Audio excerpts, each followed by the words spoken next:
I'm going to do chapter 3 of Miracle of Mindfulness here. I'm going to talk about it to you. If I can. I did the first 2 chapters, so I'm going to do this one now.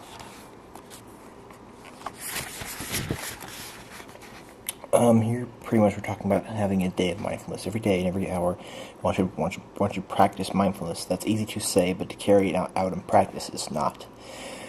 That's why I suggest those who come to meditation sessions that each person should try hard to reserve one day out of the week to devote entirely to their practice of mindfulness. In principle, of course, every day should be your day, and every hour your hour, but the fact is that very few of us have reached such a point.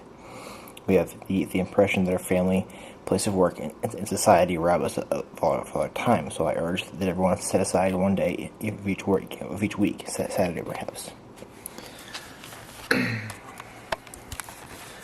So, basically, what he's talking about, using this whole technique of mindfulness is not a very easy thing to do constantly. It's not a very thing to maintain. It's not a very easy thing to do the breathing, and it's not very easy to be like this in your consciousness. It's not very easy.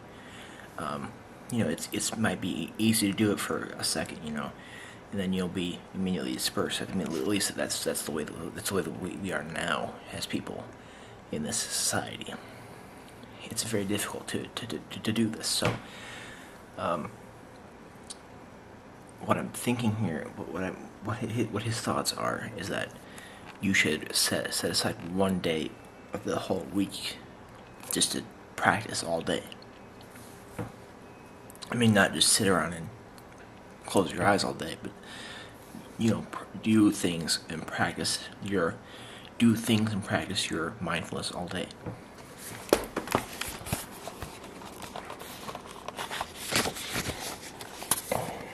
If it is Saturday, then Saturday must be entirely your day, a day during which you are completely a master. Then Saturday will be the lever that will lift you to the habit of practicing mindfulness. Every worker in a peace or service community, no matter how urgent its work, has the right to such a day, for without it we lose ourselves quickly in a life full of worry and action, and our responses will become increasingly useless. Whatever the day chosen, it can be considered as a day of mindfulness. So,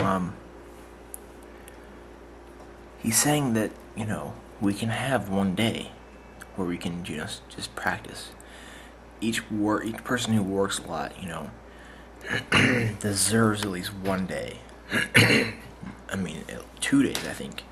Otherwise, you'll become dispersed and, worried and, not being able to practice mindfulness because you'll be so freaked out and worried all the time because of your work and all that stuff.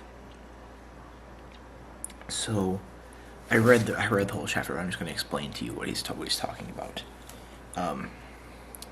And then in the rest of this chapter, what he does is he talks about what you should do throughout your day. He talks about how you should govern your whole day. What you should do, and what you should do is you should get out of bed. I mean, normally you might get out of bed rapidly, or when I wake up, I get out of bed really fast. You need to get out of bed slowly. Be mindful that you are getting out of bed, and continue to practice this whole breathing thing. The whole breathing thing of where you're counting your breath and you're kind of being mindful that you're breathing and being mindful of everything that you're doing. Then you might go eat breakfast and might take a shower and might do these things, but at the time you need to continuously do this breathing thing.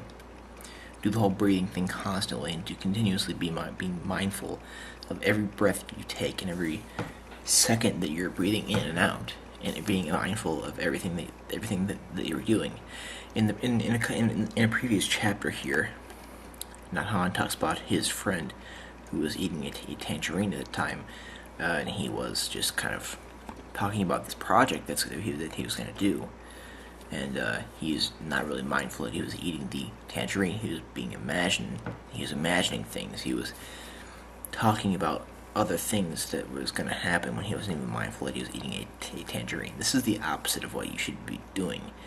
You should be, if you're eating a tangerine, you should be mindful that you're eating a tangerine. And he also emphasizes here in the third chapter that if you're that as you've gotten up and you've taken a shower, eaten breakfast, and gotten ready to do whatever it is that you're gonna do, and then you could you could do household chores, you could study things, and you could do whatever you want. But as you are doing this, you need to not have the mindset that you're doing this so that it can be done.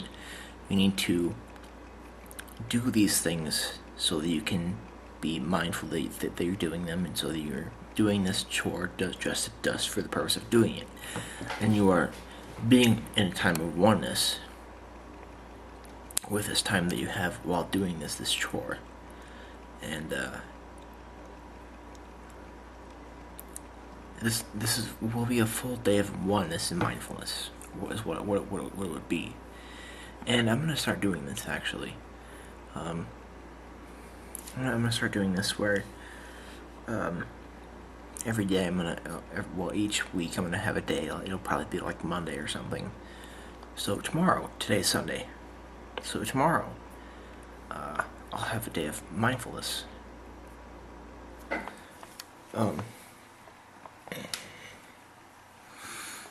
So this is what I'll do. I'll kind of apply this and see what it ends up being like. I mean, I try to do this on a daily basis, but it's kind of difficult for me to do. It's difficult for one to do this if you are not versed in meditation and the whole Zen Buddhist techniques and all this stuff.